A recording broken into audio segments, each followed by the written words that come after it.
అరుణాచలం లాంటి పుణ్యక్షేత్రాన్ని దర్శనం చేసుకోవడం అనేది ఎంతో అదృష్టంగా భావిస్తుంటాం. ఒకప్పుడుతో పోలిస్తే ఇప్పుడు చాలామంది ఆ క్షేత్రానికి వెళ్తున్నారు. నాకు తెలిసి మన తెలుగు వాళ్ళే ఎక్కువగా వెళ్తుంటున్నాం అనిపిస్తుంటుంది. ఆయన దర్శనం, ఆ గిరి ప్రదక్షిణ 14 కిలోమీటర్స్ చేయడం అనేది ఎంతో బాగా అనిపిస్తుంది. కానీ మెయింటెనెన్స్ మాత్రం అక్కడ బాలేదు అనిపిస్తుంది నాకు పర్సనల్‌గా. నేను ఇప్పటికి 4 టైమ్స్ వెళ్ళాను. కానీ ఈసారి దర్శనం ఆల్మోస్ట్ 2 అవర్స్ ఆపేశారు. చిన్న పిల్లలు, పెద్దవాళ్ళు చాలా ఇబ్బంది పడ్డారు. గిరి ప్రదక్షిణ 14 కిలోమీటర్స్ చేస్తాం కదా! ఆ గిరి ప్రదక్షిణ దారి కూడా రోడ్ అస్సలు బాలేదు.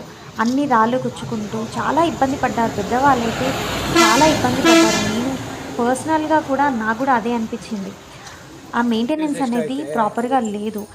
అండ్ ఎక్కడ చూసినా కూడా చెత్తతో నిండిపోయింది. ఎవరు ఇబ్బంది పడకుండా కొంచెం ఆ మెయింటెనెన్స్ ఒకటి చూసుకుంటే బాగుండేది అనిపిస్తుంది నాకు పర్సనల్‌గా. ఇవన్నీ పక్కన పెడితే శివనామ స్మరణతో గిరి ప్రదక్షిణ చేసి ఆయన దర్శనం కావాలని అందరూ మర్చిపోతారు. ఓం నమః శివాయ.